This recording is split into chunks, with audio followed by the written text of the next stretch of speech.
Part 1. A man wants to find out about a language course. Listen to the conversation between the man and the woman and answer the questions. First, you have some time to look at questions 1 to 4.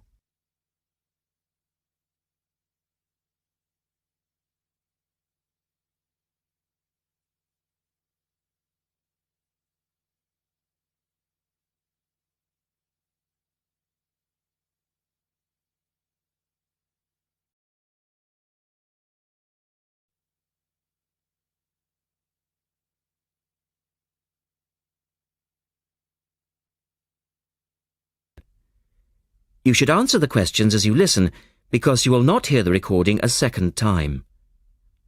Listen carefully and answer questions 1 to 4.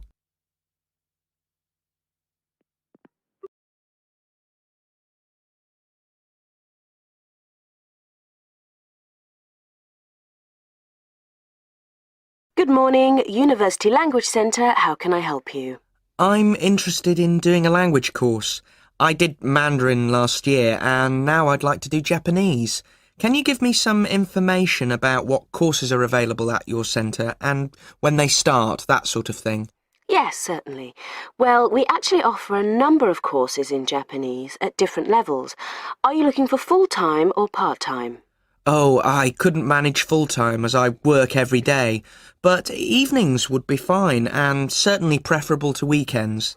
Well, we don't offer courses at the weekend anyway, but let me run through your options.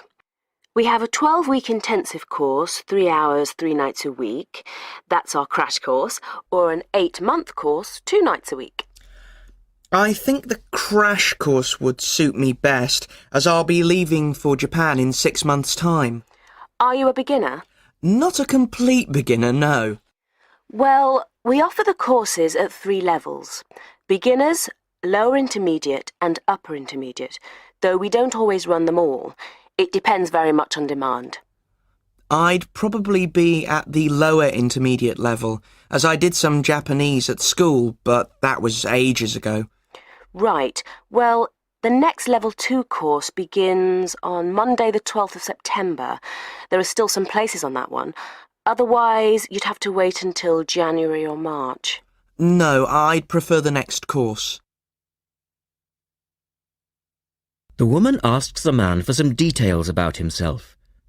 Look at questions 5 to 10.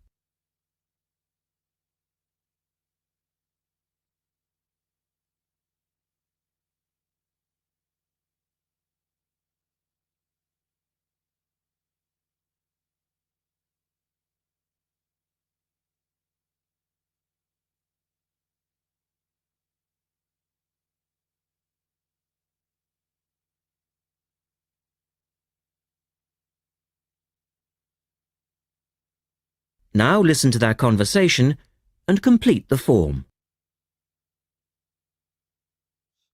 Right. Can I get some details from you then, so I can send you some information? Sure. What's your name? A family name first. Haggerty. Richard. Hagarty? No, Hagerty. Oh, okay. And your address, Richard? Well, perhaps you could email it to me. Right. What's your email address? It's Ricky45, that's one word, RICKY45, at hotmail.com. And I just need some other information for our statistics. This helps us offer the best possible courses and draw up a profile of our students. Fine. What's your date of birth? I was born on the 29th of February, 1980. 1980? So you're a leap year baby. That's unusual. Yes, it is. And just 1 or 2 other questions for our market research, if you don't mind.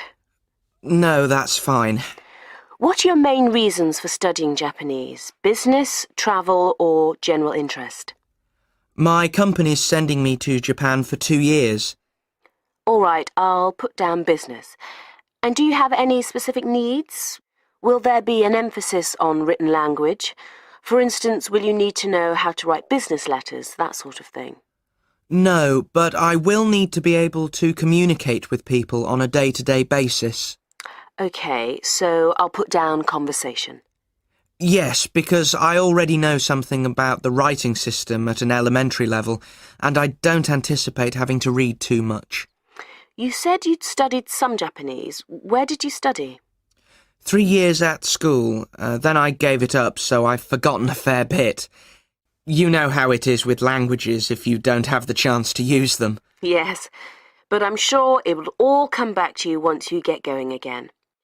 Now, once we receive your enrolment form, we'll contact you in about... That is the end of part 1. You now have half a minute to check your answers.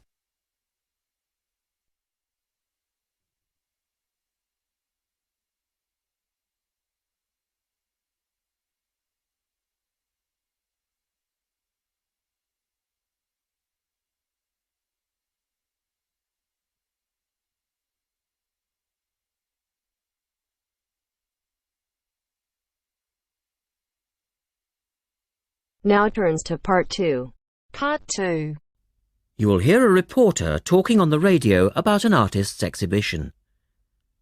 Look at questions 11 to 18.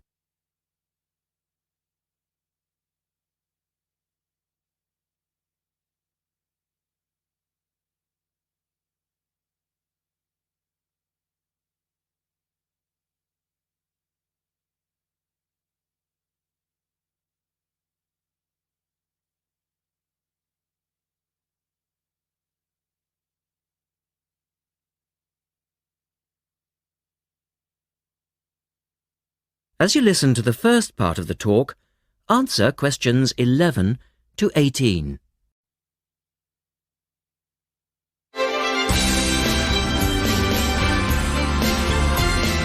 And now for some information on local events and activities.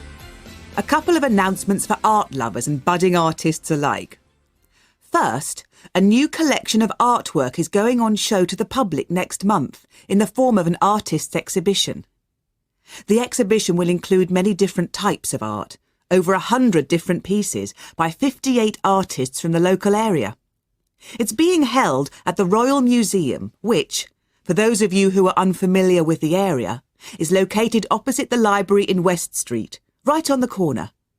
The actual address is number 1 Queen's Park Road. It isn't difficult to find. The exhibition will run for 9 weeks and will begin on the 6th of October and continue until the 10th of December. So there's plenty of time for you to go along and have a look, and I'm sure that will be worth doing. What will you see there? Well, amongst the items on display will be some exciting pieces of modern jewellery, furniture, ceramics, metalwork and sculpture. To give you some examples, local artist Kate Main will be there to discuss her collection of pots and bowls that she has made to resemble garden vegetables. They're the sort of thing that would brighten up any dining table and range from things like yellow cabbage-shaped bowls to round tomato-shaped teapots. Prize winner Cynthia Corse will also be there to talk about her silver jewellery, all of which she produced using ideas from the rural setting of her country home.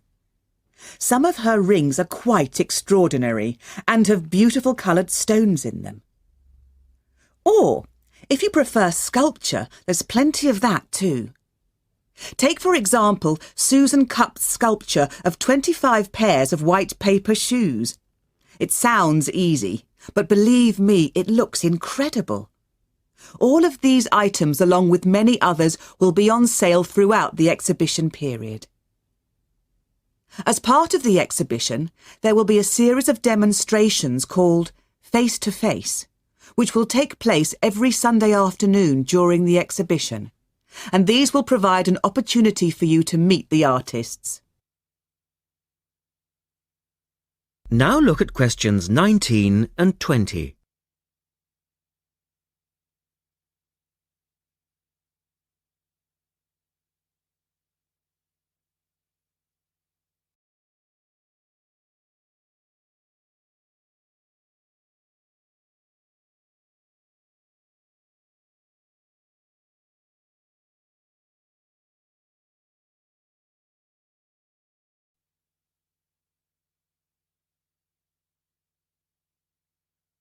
As the talk continues, answer questions 19 and 20. The second set of activities are for those who would prefer to indulge in some artwork themselves. The Artists' Conservatory are holding a series of courses over the autumn period. The courses cover all media and include subjects such as Chinese brush painting, pencil drawing and silk painting. All the tutors are experienced artists. Course sizes are kept to a minimum of 15, and there will be plenty of individual assistance. All the sessions offer excellent value for money and the opportunity to relax in a delightful rural setting. Fees are very reasonable and include the use of an excellent studio and access to the art shop, which you will find sells everything from paper to CDs. And they also include the provision of all materials. For more information on dates, cost and availability, you should get in touch with the programme coordinator on 4592 839 584 or go direct to the website, which you will find is... That is the end of part 2. You now have half a minute to check your answers.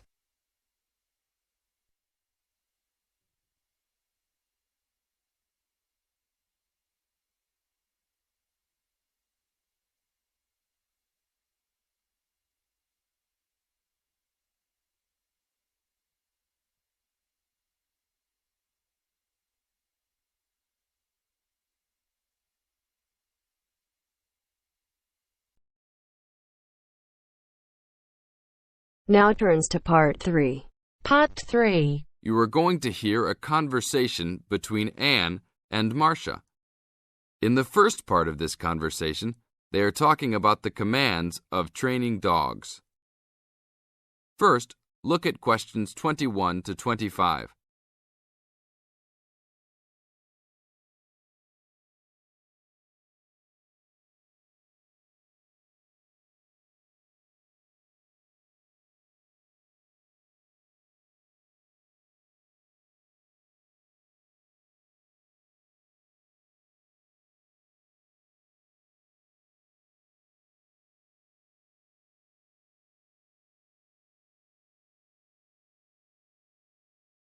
Now listen to the first part of the conversation and answer questions 21 to 25.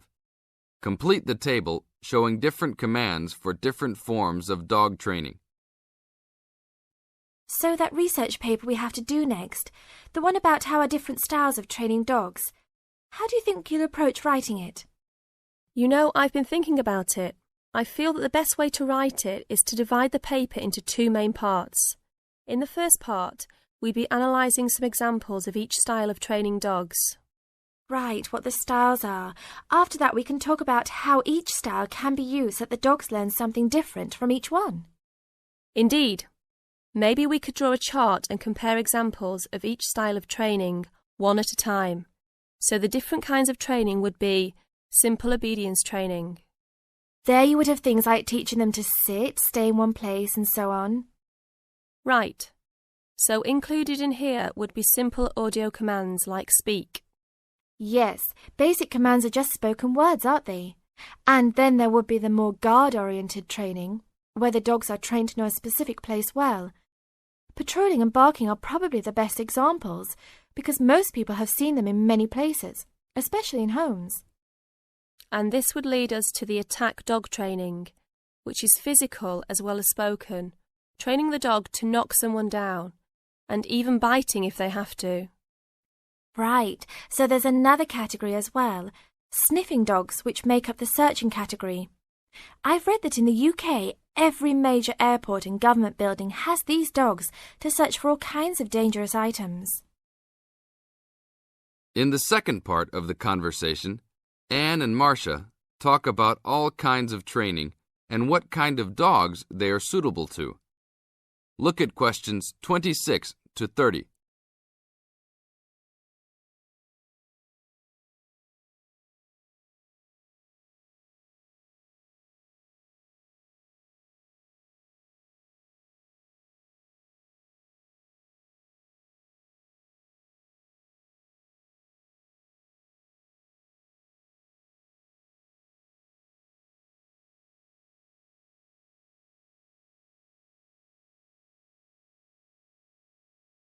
As you listen to the conversation, match A, B, C with the following forms of dog training.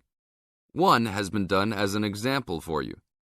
Listen carefully and answer questions 26 to 30. I can believe that. Well, we have a good list to build on. We're finally getting started now, so let's try to figure out when each type of dog training should be used.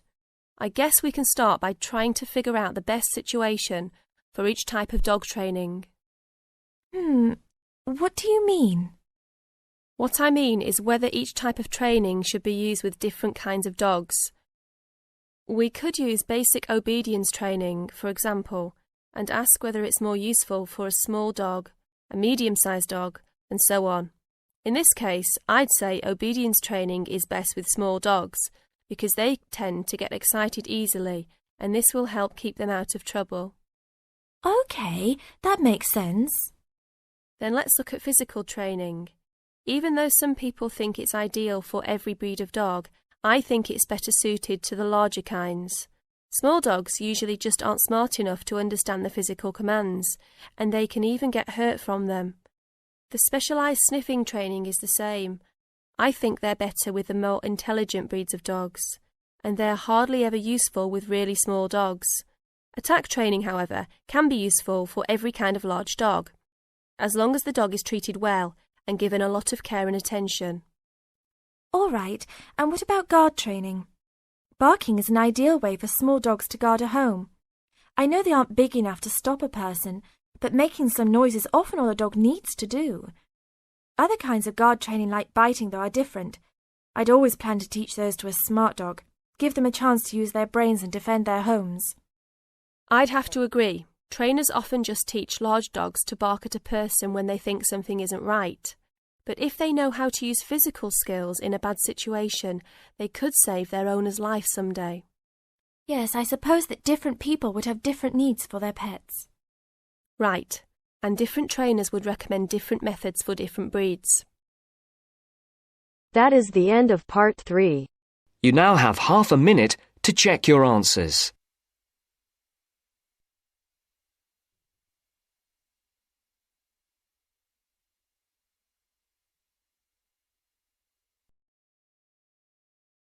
Now turns to part 4. Part 4. You will hear a talk from a member of the Conservation Society talking about green cleaning. First, you have some time to look at questions 31 to 34.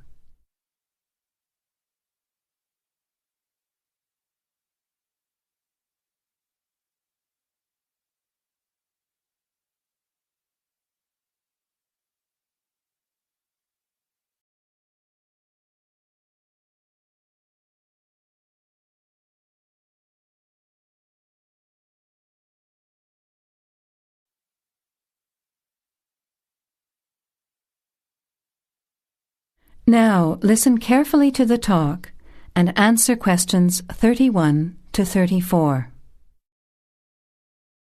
Good morning, everyone. It's a pleasure to be here as a representative of the Conservation Society to talk to you about green cleaning. In other words, about ways you can help to save the environment at the same time as saving money. I'll start with saving money, as we're all interested in that, especially students who are living on a tight budget. Probably none of you has sat down and calculated how much you spend on cleaning products each year, everything from dishwashing detergent, window cleaners and so on, through to shampoos and conditioners for your hair, and then those disasters, products to get stains out of carpets or to rescue burnt saucepans. I can see some nods of agreement. Even if you don't spend a lot of time on housework, you'd end up spending quite a lot of money over a period of time, wouldn't you? We can save money on products and also use products which are cheap, biodegradable and harmless to the environment. These I will call green products. Unfortunately, most cleaning products on sale commercially are none of these, and many of our waterways and oceans are polluted with bleach, dioxins, phosphates, and artificial colourings and perfumes. Also, think how many plastic bottles each household throws away over a year. They'll still be around in landfill when you are grandparents. So we often feel there's nothing we can do to make a difference, but we can. The actual recipes are on handouts you can take at the end of the talk. The sorts of ingredients I'm referring to are things like bicarbonate of soda, eucalyptus oil, ammonia, vinegar, lemons, pure soap. Lastly, many people find they are allergic to modern products. So for all you asthma sufferers, keep listening. Nothing in these recipes should cause you any problems. An end to itching and wheezing. Now you have some time to look at questions 35 to 40.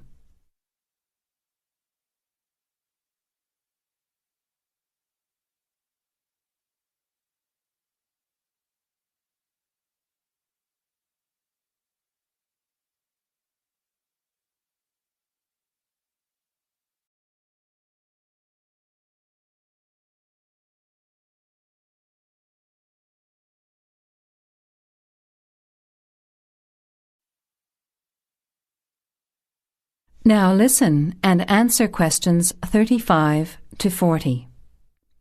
So, let's start with spills and stains. Soda water is wonderful as an immediate stain remover. Mop up the excess spill. Don't rub, but apply soda water immediately.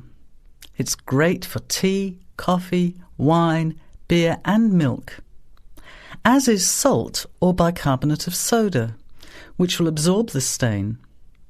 Then vacuum when dry and shampoo if necessary. While we're talking about disasters, let's quickly look at some others that can be avoided. Bicarbonate of soda is wonderful for removing smells, especially in the fridge. An open box in the fridge will eliminate smells for up to 3 months. And those terrible burnt saucepans, either sprinkle with our good friend bicarb again and leave it to stand, or cover with vinegar and a layer of cooking salt. Bring it to the boil and simmer for 10 minutes, then wash when cool. Much cheaper than a new saucepan. Then there are heat rings on wooden furniture. Simply rub with a mixture of salt and olive oil, or for scratched furniture, use olive oil and vinegar. Now, let's look at general cleaning. First, the floors. If your floor covering is made of slate, cork or ceramic tiles or lino, it probably only needs a mop or a scrub with vinegar in a bucket of water. Carpets can be shampooed using a combination of pure soap, washing soda, cloudy ammonia and some boiling water. You put a small amount of this mixture onto the mark on the carpet, rub with a cloth until it lathers, and then wipe off the excess. A smelly carpet can be deodorized by sprinkling bicarbonate of soda on the surface, leaving overnight, and vacuuming off the next day. Cleaning in the kitchen, bathroom and toilet is the next section. That is the end of part 4. You now have half a minute to check your answers.